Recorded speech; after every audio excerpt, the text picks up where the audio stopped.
বন্দে নীলাচায়বন স্বামী জমাতামোর আনো প্রাণেশ্বর সৃষ্টি স্থিতি প্রলয় তোমার হইতে ব্রহ্মাদি দেবতা যারে না পায় ধ্যানেতে নীলার স্তবন শুনি দয়া উপজিল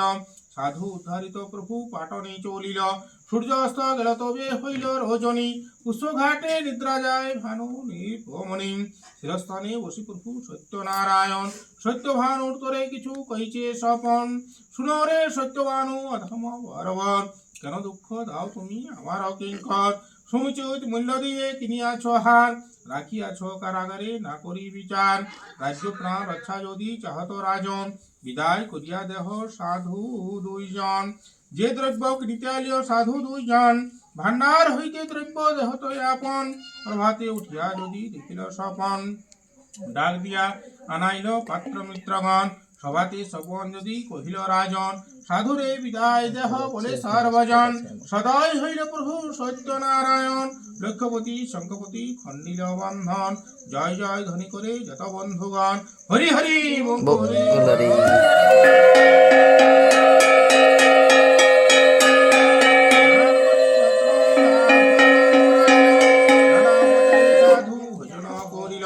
কর্পূর তাম্বুর করে মুখের শোধন নানা অলঙ্কারে সাধু হইলা ভূষণ দান্ডি মাছি আর যেত ছিল কারাগারে বন্ধন খালাস রাজা দিল সভাকারে কামিলা নিয়া তরি করিল গঠন গাব দ্রব্য দিয়ে নৌকা নানা দ্রব্য দিল রাজা ভান্ডার হইতে সকটে পুরিয়ানি তুলিল নৌকাতে চন্দন চামর ভুট্টা গরু পুরস্পরি পাট পটাম্বর শঙ্খ ছিল নৌকা ভরি জায়ত্রী আজ লঙ্গিরা জায়ফল দারচিনি তেজপত্র মরিচ কেশর হরিদ্রা মিথিলা ভেড়া পারা জবাখন সোহাগা গন্ধগবি শেষপটি পাথর বাণিজ্যে যত সফরে আছিল বিনা টঙ্কায় মহারাজা ডিঙ্গা ভরি দিল অবিচারে যত কিছু লয়েছিল ধন লাভের সহিত রাজা ছিল ততক্ষণ সাধু সঙ্গে করে রাজা প্রেমলিঙ্গম উচিত যৌতুক দিয়ে মিত্র সম্ভাষণ করপুটে দহাদহি হইয়া বিদায় নৌকায় চড়িয়ে সাধু নিজ দেশে যায় তরুণী বাহি সাধু করিছে গমন মায়া করি পথে তবে সত্যনারায়ণ ব্রাহ্মণের ভেতরি পুছেন সদাগর কি ভরা ভরেছ সাধু নৌকার ভিতরে ধন গর্বে সদাগর পরিহাস কইল ভরিয়াছি লতাপাতা তাকিয়ে কহিল সাধুর বচন শুনি হাস্য উপজিল লতাপাতা হয়ে নৌকা ভাসিয়ে উঠিল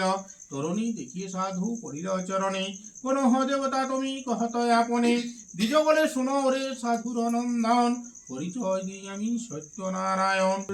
তাহার কারণ দুঃখ এতক পাইলে শুনি বলে চঞ্চিত সাধুর নন্দন চরণে ধরিয়ে করে অনেক স্তপন